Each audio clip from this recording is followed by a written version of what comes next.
Degree से digital आवाज़ news के लिए रिपोर्ट अमान उल्लाह मेह। पाकिस्तान मुस्लिम लीग नून मीरपुर खास डिवीज़न के ज़ेर एहतमाम यूथ कन्वेंशन का इनेकाद किया गया, जिसमें नौजवानों की बड़ी तादाद ने शिरकत की।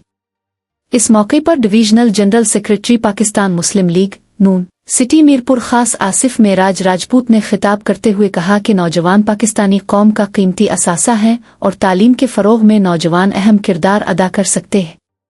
उन्होंने कहा कि 18 से 25 साल के नौजवानों का सियासत में फ़आल किरदार अदा करना सिंध और पाकिस्तान के लिए नेक शगुन साबित होगा।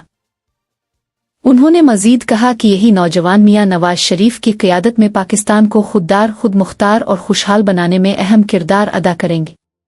कन्वेंशन से खिताब करते हुए ज़िले सदर चौधरी सज्जाद अहमद ने कहा कि मौजूदा और मुस्तकबिल के चैलेंजेस से निपटने के लिए तमाम उम्मीदें और तवक्कुआत नौजवानों से वाबस्ता है, क्योंकि पाकिस्तान उन ममालिक में शामिल है जहां नौजवानों की तादाद आबादी का बड़ा हिस्सा है, जो रोशन पाकिस्तान की नवीद है।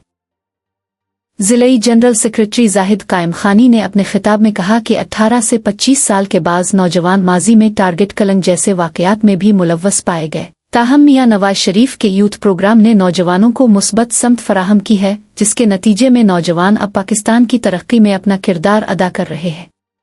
यूथ कन्वेंशन से कामरान कुरैशी, फैसल खान, नौशाबा नाज, फैसल राजपूत, राहिला मरी, राबिया शेख और शफीक सिद्दीकी ने भी खिताब किया।